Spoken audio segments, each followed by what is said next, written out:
السلام علیکم بھائیو، آج کی ویڈیو میں سورۃ المائدہ کی کچھ آیات پر بات کرنا چاہ رہا تھا، اور اس میں ان آیات میں آپ دیکھیں گے کہ محمد کو حکم دیا جا رہا ہے کہ تم فیصلہ کرو قرآن کے مطابق، صرف قرآن کے مطابق۔ اور یہ بات سمجھنا بہت ضروری ہے، کیونکہ آج کے زمانے میں جو علماء کرام ہیں، جو مولوی ہیں، وہ آپ کو فیصلہ جو ہے وہ قرآن کے مطابق نہیں دیتے۔ وہ زیادہ تر حدیثوں میں جاتے ہیں اور وہاں سے وہ نکالتے ہیں فیصلے، یا وہ اپنی خیالات کے حساب سے فیصلے دیتے ہیں، جو کہ بالکل غلط ہے۔ کیونکہ جب محمد رسول اللہ کو جب حکم دیا گیا تھا کہ تم فیصلہ کرو قرآن کے مطابق، تو پھر وہ تو لازم ہے کہ آج کے علماء کرام یا جو بھی کہتا ہے کہ ہم قرآن کو کہ ہم مانتے ہیں کہ خدائی کتاب ہے، تو پھر اس کو فیصلہ کرنا ہے صرف قرآن کے مطابق۔ آپ کسی اور لٹریچر میں، کسی اور کتاب میں تو جا ہی نہیں سکتے۔ اور جہاں تک یہ بات کہ ہم تو اس لیے فیصلہ کر رہے ہیں کیونکہ وہ محمد نے جو ہے وہ فیصلے کیے تھے، تو پھر سے وہی بات کہ قرآن جب محمد کو یہ حکم دے رہا ہے کہ خالی قرآن سے فیصلہ کرنا ہے، تو پھر ظاہر سی بات ہے آپ کو بھی قرآن سے ہی فیصلہ کرنا ہے۔ اور آپ اگر کسی اور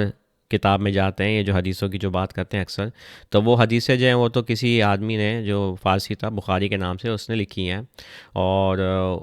وہ نہ محمد نے سنی، نہ دیکھی، نہ پڑھی۔ تو بہت عرصے کے بعد جو ہے وہ لکھی گئی، اور ان میں زیادہ تر تو جھوٹ ہے،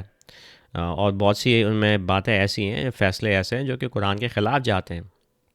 انشاءاللہ میں اس کے بارے میں کسی اور وقت بات کروں گا، لیکن خیر ضروری ہے کہ آپ یہ بات سمجھیں کہ قرآن آپ کو کہہ رہا ہے کہ آپ قرآن کے حساب سے فیصلہ کریں، قرآن ہی کو محکم بنائیں،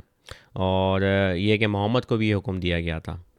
تو چلے پڑھتے ہیں، سورۃ المائدہ ہے، ہم لوگ شروع کرتے ہیں آیت 48 سے۔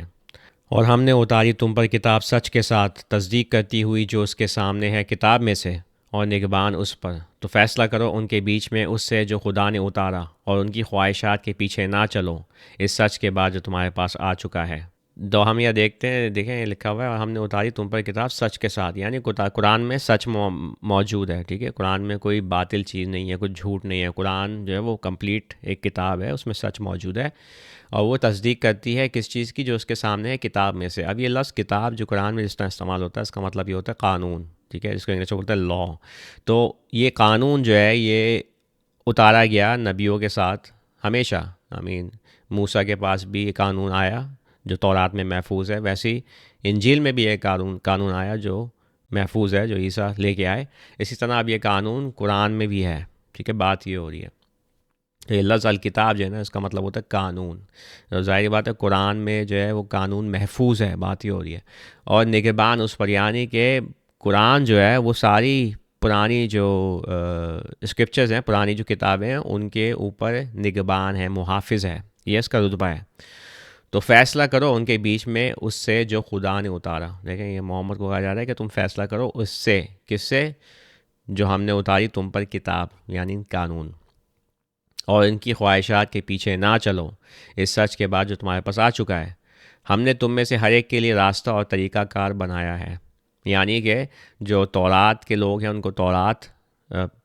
کے احکامات پر چلنا ہے، اسی طرح انجیل کے لوگوں کو انجیل کے احکامات پہ چلنا ہے، اور اب جو قرآن کے لوگ ہیں ان کو قرآن کے احکامات پہ چلنا ہے، ٹھیک ہے، کیونکہ ہر ایک کے لیے ایک راستہ اور طریقہ کار بنایا ہے۔ اور اگر خدا چاہتا تو وہ تمہیں ایک ہی قوم بنا دیتا، لیکن وہ تمہارا امتحان لیتا ہے،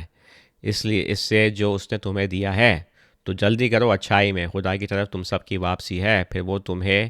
بتا دے گا اس کے بارے میں جس میں تم جھگڑتے ہو یا جھگڑ رہے ہو۔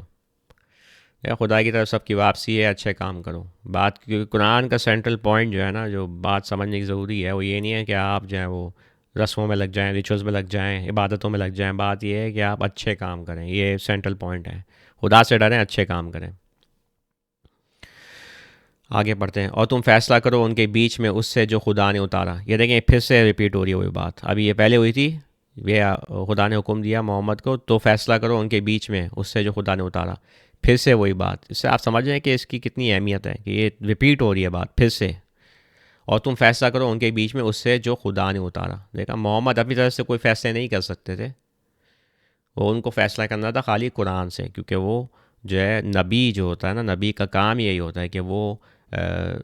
جو ہے فیصلہ کرنے والا ہوتا ہے کتاب کے مطابق۔ اور اسی طرح آج کے زمانے میں اگر آپ کہتے ہیں کہ بھئی ہم علماء ہیں یا مولوی ہیں یا جو بھی ہیں، آپ شیخ ہیں، تو آپ کو قرآن ہی سے فیصلہ کرنا ہے، دیٹس اٹ، آپ کسی اور لٹریچر میں جا ہی نہیں سکتے۔ سمجھ میں آ رہی ہے؟ اور تم ان کی خواہشات کے پیچھے نہیں چلو اور ان سے احتیاط کرو کہ وہ تمہیں امتحان میں نہیں ڈال دیں اس کے کچھ حصے کے بارے میں جو خدا نے تم پر اتارا۔ یہ بات اصل میں اگر آپ نوٹس کریں یہ بات آج کے مسلمانوں پر لاگو ہوتی ہے، کیونکہ جب مسلمانوں سے کہا جاتا ہے آج کے زمانے میں کہ بھائی قرآن پہ چلو، قرآن کے احکامات پر عمل کرو، تو وہ ہمیشہ کوئی نہ کوئی نا نکال لیتے ہیں کیڑا،